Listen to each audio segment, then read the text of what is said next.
এখন যেমন ওয়েদার আছে সেরকম ওয়েদার যদি সারা বছরই থাকতো কি ভালোই না হতো। কি সুন্দর বেশ হালকা হাওয়া দিচ্ছে, হালকা হালকা রোদ আছে, খুব গরম আছে তাও না। বেশ ভালো ওয়েদার, কিন্তু কয়েকদিন পর থেকে তো শুরু হবে ভীষণ গরম। আজকে শানির অফিস আছে, সকাল সকাল রান্না বান্না শুরু করেছি। তেমন একটা সবজিপাতি খুব একটা নেই, কালকে ওই ব্লিঙ্কিট থেকে টুকটাক শানি একটু কাঁচা লঙ্কা, তারপরে পালং শাক এগুলো অর্ডার করেছিল, তো সেগুলো দিয়ে আজকে কাজ সারবো। কারণ বাজার যাওয়ার আর টাইম নেই, শানি আজকে অফিস যাবে, শানি কালকে বলেছি বাজারে যাবে। তো আজকে একটুখানি আলু টালু যেহেতু আছে, ভাবছি আলু পোস্ত করব।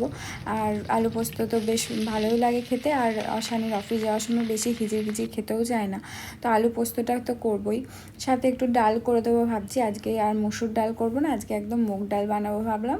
আর এদিকে পালং শাকটা ভাবলাম আজকে একটু ভাজা করে দিই, শুধু আলু আলু দিইনি, এমনি নর্মাল শুধু ভাজা করেছি, একটু রসুন দিয়ে শুকনো লঙ্কা আর পাঁচ ফোড়ন এসব দিয়ে ভাজা করেছি।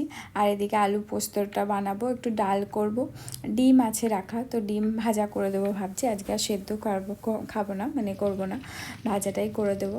তো এখন যা গ্যাসের দাম, মানে দামের থেকে বেশি যুদ্ধের পরিস্থিতির জন্য অবস্থা খারাপ, তো সেজন্য বেশি কিছু রান্না করতেও ভয় লাগছে। আমি তো প্রেশার কুকারে ফটাফট সিটি দিচ্ছি আর রান্না করছি, ওই জন্য আলুটাও সেদ্ধ করে নিয়েছি প্রেশার কুকারে, তাড়াতাড়ি করে যাতে হয়ে যায় আর কি। তো আলুটা হয়ে মানে তাড়াতাড়ি করে নিয়েছি পোস্ত, আর এদিকে ডিম ভাজাটাও করে নিয়েছি।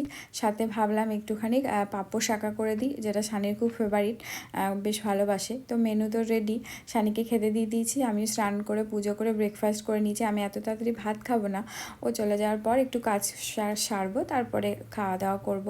তো কিছু কাজ টাজ থাকে বাড়ির, যেগুলো সকাল থেকে করা হয়নি যেগুলো।